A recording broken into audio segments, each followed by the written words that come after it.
Sutta 7, the Sutta of the Four Truths Unbound. Thus have I heard, whispered where suffering is born and ends. In the earliest days of the world, before minds could speak of sorrow, before words were woven, and long before a self could name its wounds, conditions unfolded silently. Pleasure and pain appeared in the bodies of living beings, not as philosophy, not as judgment, but simply as echoes of contact. Only later, when the self-model had grown thick and ignorance had settled like a mist, did beings begin to feel a deeper unease, the ache of clinging to what cannot stay, the fear of losing what was never theirs, the grief of mistaking a moment for a self.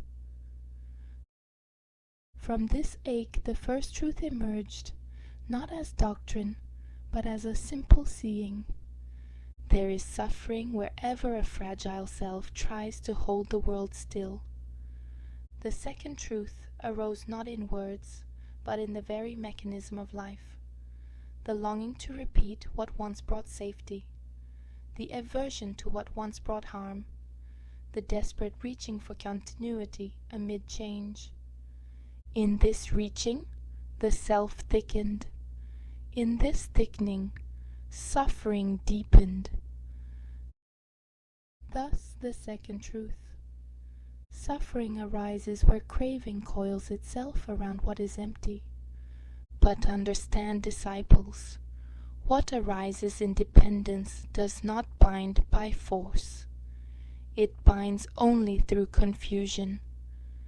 Just as a dream dissolves when recognized as dream, so suffering dissolves when its root is seen clearly.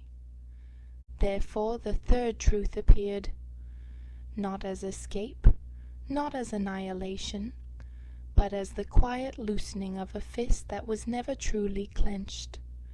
The fading of suffering is the fading of the self that suffers, not the ending of life, but the ending of the illusion that life belongs to someone. And because beings wander through many lives within a single lifetime, each birth of identity carries the chance to see anew. Thus the path, the fourth truth, emerged not as commandment, but as the natural way of clarity. A mind steady enough to witness without drowning, a heart gentle enough to respond without grasping, a vision sharp enough to see that the world is woven of conditions, not of selves. The path cannot be held in the hand, but it can be walked. It cannot be spoken, but it can be lived. It begins with honesty. It matures with compassion. It ends in freedom that was present from the start. In this way, disciples, the four truths are not four, and not truths in any worldly sense. They are reflections, appearing whenever a mind looks deeply into the nature of emptiness.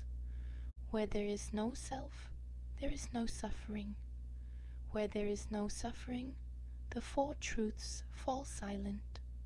Where they fall silent, the Dharma speaks in another way, through openness, through non-grasping, through spontaneous bodhicitta, through the ease of knowing that nothing has ever been born or slain.